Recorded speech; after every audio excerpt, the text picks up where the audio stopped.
اعوذ باللہ من الشیطان الرجیم بسم اللہ الرحمن الرحیم السلام علیکم ورحمۃ اللہ وبرکاتہ۔ کراچی ریئل ٹی وی میں خوش آمدید۔ امید ہے تمام دیکھنے اور سننے والے خیریت سے ہوں گے۔ اللہ پاک سے دعا ہے جہاں بھی رہیں خوش رہیں، شاد رہیں، آباد رہیں، ہنستے مسکراتے رہیں۔ بسم اللہ الرحمن الرحیم۔ السلام علیکم، میرا نام ہے عمر فاروق۔ ناظرین، آج کی جو ہماری ویڈیو ہے کہ اسلام میں جہیز دینا حرام نہیں ہے۔ انجینئر محمد علی مرزا صاحب یہ کہتے ہیں کہ جو بھی عورتیں، جو بھی والدین جو ہیں وہ اپنی بچیوں کو جہیز دیتے ہیں، اسلام میں وہ حرام نہیں ہے۔ کچھ لوگ یہ کہتے ہیں کہ اسلام میں جہیز دینا جو ہے وہ حرام ہے، لڑکیوں کو جہیز نہیں دینا چاہیے۔ تو اس حوالے سے آج کی ویڈیو ہے، تو آپ سے گزارش ہے ویڈیو کو اینڈ تک ضرور دیکھا کریں، اور جنہوں نے چینل کو سبسکرائب نہیں کیا وہ ضرور چینل کو سبسکرائب بھی کر دیں۔ تو بنا ٹائم ویسٹ کیے چلتے ہیں ویڈیو کی جانب۔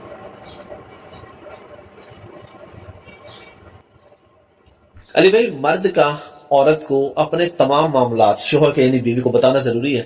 یعنی اگر وہ کوئی بزنس کر رہا ہے، کوئی بھی کام کر رہا ہے، عورت کو پورا خرچہ بھی دے رہا ہے، پاکٹ منی بھی مل رہی ہے، ساری ضرورتیں بھی پوری ہو رہی ہیں، اور عورت کہتی نہیں مجھے ایک ایک بات بتائیں؟ بتانی چاہیے، کیوں نہیں بتانی چاہیے؟ ٹھیک ہے۔ بیوی سے زیادہ کوئی قربت کا رشتہ ہو نہیں سکتا۔ پلس کل کو اگر آپ فوت ہو جاتے ہیں تو وراثت تو پیچھے تقسیم ہونی ہے نا، تو بیوی کو ایک ایک بات پتہ ہونی چاہیے۔ میں نے تو ایک ایک ٹائنیس ڈیٹیل بھی اپنی بیوی سے شیئر کی ہوئی ہے اللہ کے فضل سے۔ فائنینشیل معاملات بھی، سوشل ایشوز بھی، کوئی چیز چھپانی نہیں چاہیے۔ ہاں، جو ایسی باتیں جو عورتوں سے متعلقہ نہیں ہیں، جو آپ کے مرنے کے بعد ان سے متعلقہ نہیں ہوں گی، وہ آپ انہیں ڈسکس نہ کریں۔ مثال کے طور پر آپ کسی غریب کی مدد کر رہے ہیں، یہ آپ کا رائٹ ہے، تو ضروری نہیں آپ اپنی بیوی کو بتائیں، یا آپ کسی اپنے ریلیٹیو کی مدد کر رہے ہیں لیکن بیوی کے اخراجات آپ پورے کر رہے ہیں۔ عورت چونکہ ایک دنیا کا متاع ہے نا، اس کا دل بڑا کمزور ہوتا ہے، وہ چاہتی ہے کہ سارا مال میرے اوپر لگے، تو بعض اوقات یہ خطرہ ہوتا ہے کہ وہ آپ کو انفاق فی سبیل اللہ کرنے سے روک دے۔ اس خطرے کے پیش نظر آپ اس طرح کی چیزیں ضرور چھپا لیں۔ باقی جو آپ کے ایسٹس ہیں، آپ کے کاروبار ہیں، وہ ڈکلیئرڈ ہونے چاہیے، پتہ ہونے چاہیے۔ موبائل کا بھی پاسورڈ پتہ ہونا چاہیے، پہلے بتا چکے ہیں۔ ہاں، وہ تو میں نے نادر علی بھائی کے پوڈ کاسٹ میں بھی کہا تھا کہ بھائی اگر آپ مخلص ہیں ایک دوسرے کے ساتھ تو ایسا کوئی معاملہ نہیں ہونا چاہیے۔ میرے سے بھی پچھلی پوڈ کاسٹ میں نے پوچھا تھا، آپ نے بڑا سفر کلیئر کیا تھا۔ بالکل کریں، میرے خیال ہے میاں بیوی اتنے کلوز ہیں، کیوں نہیں دینا بلکہ چاہتے؟ آپ تصور کریں، قرآن کہہ رہا ہے کہ ایک دوسرے کا لباس ہے، اس سے آگے تو کوئی بات نہیں ہوگی۔ میرے لباس اور میرے جسم کا کوئی پردہ نہیں ہے، ٹھیک ہے؟ میاں بیوی جس لیول پہ ایک دوسرے کے قریب ہوتے ہیں، دنیا میں کوئی انسان دوسرے انسان کے اتنا قریب نہیں ہو سکتا، تو پھر باقی چیزیں تو بڑی چھوٹی ہیں۔ تو میرا خیال ہے جب آپ اتنے ایک دوسرے کے قریب ہیں تو یک جان دو قالب والی بات ہونی چاہیے۔ میاں بیوی کو ایک ایک چیز شیئر کرنی چاہیے، اور اگر یہ ٹرسٹ ہی نہیں ہے تو یہ رشتہ یعنی گرل فرینڈ اور بوائے فرینڈ کا تو رشتہ نہیں ہے، ایک خاندانی نظام ہے، اس میں ایک ایک چیز آپ کو ڈسکس کرنی ہوگی۔ ہاں، جن معاملات میں آپ کو خطرہ ہے کہ آپ نے کوئی ایسی چیز ڈسکس کی تو یہ ٹیمپرامنٹ لوز کر جائے گی اور آپ کے مشن میں رکاوٹ بنے گی، ابھی اس کی اس لیول کی گرومنگ نہیں ہے، وہ چیزیں آپ ضرور ڈسکس نہ کریں، کیونکہ عورتیں کمزور دل کی ہوتی ہیں، اور اگر آپ نے ان کو مضبوط دل کا کر لیا ہے تو آپ ضرور چیزیں ڈسکس کریں۔ علی بھائی، شوہر کے بیوی پر اور بیوی کے شوہر پر کیا حقوق ہے؟ سب سے بڑا حق تو یہ ہے کہ ایک دوسرے کے ساتھ مخلص ہو جائے۔ بخاری مسلم میں حدیث ہے کہ میں اپنے بعد مردوں کے لیے سب سے بڑی آزمائش ان کی عورتیں چھوڑ کے جا رہا ہوں، یعنی ان کے ساتھ حسن سلوک کرنا ہے۔ اور چونکہ مرد ڈومیننٹ ہے، اس کی رسپانسبلٹیز بھی زیادہ ہے۔ وہی بات اولاد کے معاملے میں اور سیکس کے معاملے میں ایک دوسرے کے ساتھ مخلص ہونا چاہیے۔ بخاری مسلم میں حدیث ہے تم میں سے ہر شخص نگہبان ہے، اس سے اس کی رعیت کے بارے میں پوچھا جائے گا۔ پھر نبی الاسلام نے کہا ایک حکمران نگہبان ہے اپنی رعایا کے اوپر، اس سے پوچھا جائے گا اس کے بارے میں۔ پھر فرمایا ایک مرد اپنی بیوی اور بچوں کے اوپر نگہبان ہے، اس سے اس کے بارے میں پوچھا جائے گا۔ اور بیوی سے اپنے مرد کی دولت اور اولاد اس کے بارے میں پوچھا جائے گا، اس کے ساتھ خیانت والا معاملہ بھی کرے۔ میرے خیال ساری چیزیں اس کے اندر آ جاتی ہیں۔ میں نے جو اتنی مختصر گفتگو کی ہے، ایک حدیث کے اندر سب کچھ آ گیا کہ آپ نے ایک دوسرے کے ساتھ مخلص رہنا ہے، ایک دوسرے کی ہیومن ڈگنیٹی کو وائلیٹ نہیں کرنا۔ نبی الاسلام نے صحیح مسلم میں حدیث ہے فرمایا کہ کوئی بھی مسلمان اپنی مؤمنہ بیوی سے بغض نہ رکھے۔ بخاری مسلم میں حدیث ہے عورت ٹیڑھی پسلی سے پیدا ہوئی ہے، اسے سیدھا کرنے کی کوشش نہ کرو، اس سے نفع حاصل کرو، اسے سیدھا کرو گے یہ ٹوٹ جائے گی، اور اسے توڑنا، اسے طلاق دینا، یعنی عورتوں کے ساتھ کمپرومائز کرنا۔ بخاری مسلم میں حدیث ہے نبی الاسلام نے فرمایا عورت کی نیچر ایسی ہے بائی نیچر اللہ نے بنایا ہے, اس کا قصور نہیں ہے جی. اس کو اللہ نے بنایا ہے, یہ سیفٹی والو ہے کہ وہ غصہ بھی جلدی کھاتی ہے اور ٹھنڈی بھی جلدی ہو جاتی ہے, کہ اگر پوری زندگی اس کے ساتھ نیکی کرو نا اور کبھی ایک دفعہ کوئی تکلیف تم سے اسے پہنچے تو بخاری مسلم کے الفاظ ہے, یہ تمہیں کہے گی جب سے تیرے عقد میں آئی ہوں میں نے سکھ کا ایک دن بھی نہیں دیکھا. اچھا یہ دیکھیں یہ حدیث مجھے تو اتنا صبر دیتی ہے, مجھے کبھی اگر خدا نہ خواستہ اپنی بیوی سے کوئی تکلیف آئے نا اور وہ اس طرح کا کوئی جملہ بول دے تو میں اس کے جواب میں غصے میں نہیں آتا, میں ہنستا ہوں اور کہتا ہوں صدق رسول اللہ نے سچ فرمایا تھا. مجھے غصہ آتا ہی نہیں الحمدللہ, میں تو اپنے نبی کو یاد کر پہلے ہی بتا دیا گیا. ظاہر ہے لیکن پہلے آپ کو پتا ہو تو آپ کو صبر کرنا آسان ہوتا ہے. بالکل الحمدللہ. آخری سوال جہیز کے اوپر, ہمارے سوسائٹی میں جو ہو رہا ہے یہ ظاہر ہے بڑے صغیر کے ہی معاملہ, لیکن اس میں ایک سوال تو یہ ہے کہ اس پہ آپ کی رائے کیا ہے, اس پہ شرعی حکم کیا ہے, اور اگر کوئی جہیز دیتے یا لیتے ہیں تو کیا وہ کوئی گناہ ہوتا ہے, گناہ کبیرہ ہوتا ہے یا کچھ بھی نہیں ہے, نہ ثواب ہے نہ گناہ ہے, بس ٹھیک. اسلام میں اس طرح کی ساری چیزیں, شادی کی رسومات جن میں خلاف شرع کوئی بات نہ ہو, اسے کلچر پہ چھوڑا گیا. ٹھیک ہے. ٹھیک ہے. جہیز ڈیمانڈ کرنا زبردستی ظاہر ہے یہ تو لعنت ہے, حرام ہے, اس میں کوئی شک نہیں ہے. قرآن میں تو یہ ہے کہ مرد نے حق مہر دینا ہے بیوی کو, بیوی نے نہیں اپنے خاوند کو کوئی چیز دینی. تو جہیز والا معاملہ تو ایک الٹ چل رہا ہوتا ہے. خاوند نے حق مہر کے عوض گواہوں کی موجودگی میں اس سے نکاح کیا. سورۃ النساء میں آیا کہ اگر تم نے ڈھیروں ڈھیر سونا بھی دیا ہے نا حق مہر میں تو واپس نہیں لوگے طلاق کی صورت میں, وہ اس کا ہو چکا, اس کے عوض ہی وہ تمہارے لیے حلال ہوئی تھی. ہاں اگر رخصتی سے پہلے قرآن میں آیا کہ عورت طلاق لے لے پھر بھی آدھا حق مہر اسے دینا ہے, دادا کرے آدھا پھر بھی دینا ہے, یعنی 10 تولے سونا ہے تو 5 تولے دینا ہے. اور اگر کوئی عورت طلاق لینا چاہتی ہے یعنی کہ خلا لینا چاہتی ہے اور وہ اپنے مرد کو یہ آفر کرتی ہے کہ جو تم نے مجھے حق مہر دیا تھا اتنے % میں تمہیں واپس کرتی ہوں تو تم مجھے آزاد کر دو, میں تمہارے ساتھ نہیں رہنا چاہتی, تو قرآن نے کہا کہ اگر یہ نیب نہیں رہا رشتہ تو ٹھیک ہے آفر قبول کر لو, اور اس میں بھی کوشش کرو کہ کچھ اس کے پاس رہنے ہی دو, یعنی ہمیشہ درگزر کی روش اختیار کرنی ہے آپ نے. لہذا یہ جو معاملہ ہے یہ تو کلیئر ہو گیا. اب رہا جہیز, یہ ایک کلچرل چیز ہے.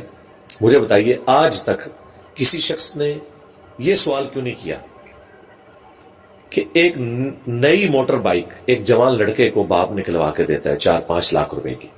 آج کل جو اچھی والی بائک ہے وہ 3-4 لاکھ روپے کی ہے.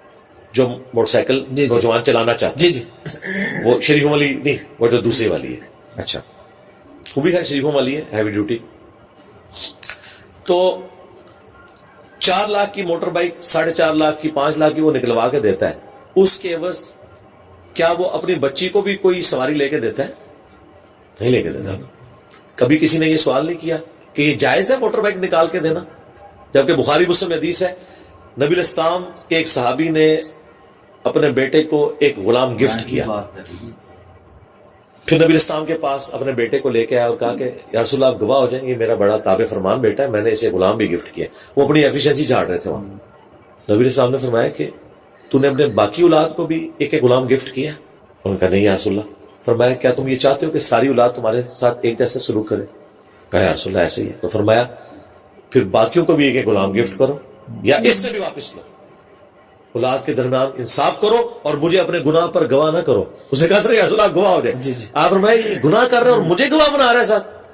اس سے پتہ چلا ایکویلٹی زندگی میں اگر کوئی گفٹ دیتا ہے نا تو پھر مرد و عورت کا بھی وہ 2:1 کی ریشو نہیں ہے, ایک جتنا دینا برابر. ہاں ٹھیک ہے, وہ وراثت کا معاملہ الگ سے ہے. اچھا اب مجھے بتائیں ان ساری چیزوں کے ہوتے ہوئے ایک میاں بیوی نئی زندگی شروع کر رہے ہیں, کیا مردوں کو عورتوں کو سلامی نہیں دیتے کہ نیا جوڑا ہے چلے کچھ اپنا بنا لے گا؟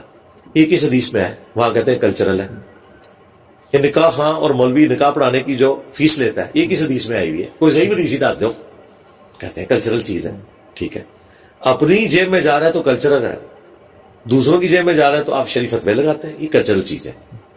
اسی کو ایکسٹراپولیٹ کریں. ایک باپ کہتا ہے میں نے اپنے بچے کو موٹر بائک نکلوا کے دی تھی, چلو میری بچی کی شادی ہو رہی ہے میں اسے بیڈ روم فرنیچر دے دیتا ہوں 4 لاکھ روپے کا. تو آپ اس باپ کو روکیں گے کہ وہ اپنی بیٹی کو گفٹ نہ دے سکے یہ کہہ کے کہ یہ تو جہیز ہو جائے گا؟ بھائی یہ جہیز اس صورت میں ہوگا جب داماد کہے کہ مجھے بیڈ روم فرنیچر ڈلوا کے دو, جب وہ ڈیمانڈ کرے. اگر ایک بندہ کہتا ہے کہ میں اپنے بیٹوں کو